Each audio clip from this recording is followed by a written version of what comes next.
Hi hello friends, ಬನ್ನಿ ಇವತ್ತು ಶ್ರೀ ಭವಾನಿ ರೆಸಿಪಿಯಲ್ಲಿ ಇವತ್ತು ನಾನು ಒಂದು ಚಿಪ್ಸ್ ಮಾಡೋ ತೋರಿಸ್ತಾ ಇದ್ದೀನಿ. ಮರಿಗೆಣಸನ್ನು ಬಳಸ್ಬಿಟ್ಟು ಚಿಪ್ಸ್ ಮಾಡ್ತಾ ಇದ್ದೀನಿ. ತುಂಬಾ ಕುರ್ಕುರಿಯಾಗಿ ಚೆನ್ನಾಗಿರ್ತದೆ. ಆಚೆ ಕಡೆ ತಿನ್ನೋ ಬದಲು ಮನೆಯಲ್ಲೇ ಮಾಡ್ಕೊಂಡು ತಿನ್ಬೋದು ಫ್ರೆಂಡ್ಸ್. ತುಂಬಾ ಟೈಮ್ ಹಿಡಿಯಲ್ಲ, ತುಂಬಾ ಬೇಗನೆ ಆಗುತ್ತೆ. ನೀವು ನಮ್ಮ ಚಾನಲ್ ಸಬ್ಸ್ಕ್ರೈಬ್ ಆಗಿಲ್ಲ ಅಂದರೆ ಪ್ಲೀಸ್ ಸಬ್ಸ್ಕ್ರೈಬ್ ಆಗಿ, ಪಕ್ಕದಲ್ಲಿರೋ ಬೆಲ್ ಬಟನ್ ಕೂಡ ಕ್ಲಿಕ್ ಆಗಿ ಒಂದು ಲೈಕ್ ಮಾಡಿ ಫ್ರೆಂಡ್ಸ್. ಬನ್ನಿ, ಇವಾಗ ಮರಿಗೆಣಸನ್ನು ತೊಗೊಂಡ್ಬಿಟ್ಟು ಕ್ಲೀನಾಗಿ ತೊಳೆದಿಟ್ಕೊಂಡಿನಿ. ನೋಡಿ, ಈ ರೀತಿಯಾಗಿ ಮೇಲ್ಗಡೆ ಸೊಪ್ಪೆ ಬರುತ್ತೆ.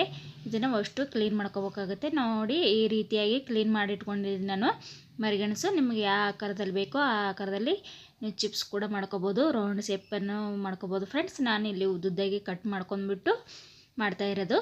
ಇವಾಗ ಮರಿಗೆಣಸು ಕ್ಲೀನಾಗಿ ತೊಳ್ಕೊಂಡು ಆದ ಬಳಿಕ ಒಂದು ಕಾಟನ್ ಬಟ್ಟೆ ಹಾಕ್ಬಿಟ್ಟು ಕಾಟನ್ ಬಟ್ಟೆ ಮೇಲೆ ಒಂದು ತೆಳ್ಳಗೆ ಆರಾಕ್ತಾ ಇದ್ದೀನಿ. ಒಂದು 10 ನಿಮಿಷ ಆರಿದ್ರೆ ಸಾಕು, ನೀರಿನ ಅಂಶ ಎಲ್ಲ ಹೋಗುತ್ತೆ. ನೀರಿನ ಅಂಶ ಹೋದ ಬಳಿಕ ತೆಗೆದು ತೋರಿಸ್ತಿದ್ದೀನಿ ಫ್ರೆಂಡ್ಸ್. ನೋಡ್ಬೋದು ಯಾವ ರೀತಿಯಾಗಿ ನೀರಿನ ಅಂಶ ಒಂದು ಸ್ವಲ್ಪ ಕೂಡ ಇನ್ನೂ ಇಲ್ಲ. ಇವಾಗ ನಮ್ಗೆ ರೆಡಿಯಾಗಿದೆ ಚಿಪ್ಸ್ ಮಾಡೋಕ್ಕೆ. ಇದೇ ರೀತಿಯಾಗಿ ಪ್ಲೇಟ್ದಲ್ಲಿ ನಾನು ಎತ್ತಿಟ್ಕೊತಾ ಇದ್ದೀನಿ. ಒಂದು ಸ್ವಲ್ಪ ಕೂಡ ನೀರು ಇರಬಾರ್ದು. ನೋಡಿ, ಈ ರೀತಿಯಾಗಿ ಎಣ್ಣೆ ಬಿಸಿ ಆದ ಬಳಿಕ ನಾನು ಒಂದು ಸ್ವಲ್ಪವಾಗಿ ಬಿಡ್ತಾಯಿದ್ದೀನಿ ಮರಿಗೆಣಸನ್ನು. ನೋಡ್ಕೊಬೋದು. ನಿಧಾನ ಗ್ಯಾಸನ್ನು ಹೈ ಫ್ಲೇಮಲ್ಲಿ ಇಟ್ಬಿಟ್ಟು ಬೇಯಿಸ್ಕೊತಾ ಬನ್ನಿ. ನೋಡಿ, ಇದೇ ರೀತಿಯಾಗಿ ಕೆಂಪು ಗೋಲ್ಡನ್ ಕಲರ್ ಬರೋವರೆಗೂ ಬೇಯಿಸ್ಕೋಬೇಕಾಗುತ್ತೆ. ನೋಡ್ಬೋದು ಫ್ರೆಂಡ್ಸ್, ಇಷ್ಟಾದರೆ ಸಾಕು. ತುಂಬಾ ಗರಿಯಾಗಿ ಕ್ರಿಪ್ಸಿಯಾಗಿ ಇರ್ತದೆ. ನಾನು ಇನ್ನೊಂದು ಸ್ಟೆಪ್ ಕೂಡ ಬಿಟ್ಬಿಟ್ಟು ತೋರಿಸ್ತಾ ಇದ್ದೀನಿ ಯಾವ ರೀತಿ ಬಿಡ್ತಾಯಿದ್ದೀನಿ ಅಂತ.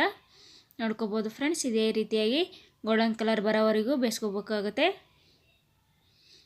ನೋಡಿ, ಗೋಲ್ಡನ್ ಕಲರ್ ಬರೋವರೆಗೂ ಬೇಯಿಸ್ಕೊಂಡಾದ ನಂತರ ತೋರಿಸ್ತಾ ಇದ್ದೀನಿ ಫ್ರೆಂಡ್ಸ್. ಇವಾಗೂ ನೆಕ್ಸ್ಟ್ ಸ್ಟೆಪ್ನು ಇದೇ ರೀತಿಯಾಗಿ ಬೇಯಿಸ್ಕೊಂಡಾಗಿದೆ. ಇವಾಗ ಸಪ್ರೇಟು ಪ್ಲೇಟ್ದಲ್ಲಿ ಎತ್ತಿಟ್ಕೊತಾ ಇದ್ದೀನಿ. ನೋಡಿ, ಈ ರೀತಿಯಾಗಿ ನಾವು ಆಚೆ ಕಡೆ ತಿನ್ನೋ ಬದಲು ಮನೆಯಲ್ಲೇ ಈ ರೀತಿಯಾಗಿ ಒಂದು ಚಿಪ್ಸ್ ಮಾಡಿಕೊಟ್ರೆ ತುಂಬಾ ಒಳ್ಳೆಯದು.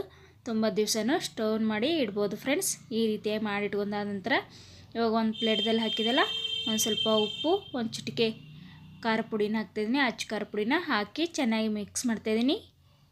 ನೋಡಿ, ಈ ರೀತಿಯಾಗಿ ಚೆನ್ನಾಗಿ ಮಿಕ್ಸ್ ಆದ ನಂತರ ಇವಾಗ ಒಂದು ಪ್ಲೇಟಿಗೆ ಸರ್ವ್ ಮಾಡಿಬಿಟ್ಟು ತೋರಿಸ್ತಾ ಇದ್ದೀನಿ ಫ್ರೆಂಡ್ಸ್. ನೋಡಿ ಯಾವ ರೀತಿಯಾಗಿ ಚಿಪ್ಸು ಗರಿಯಾಗಿ ರೆಡಿಯಾಗಿದೆ.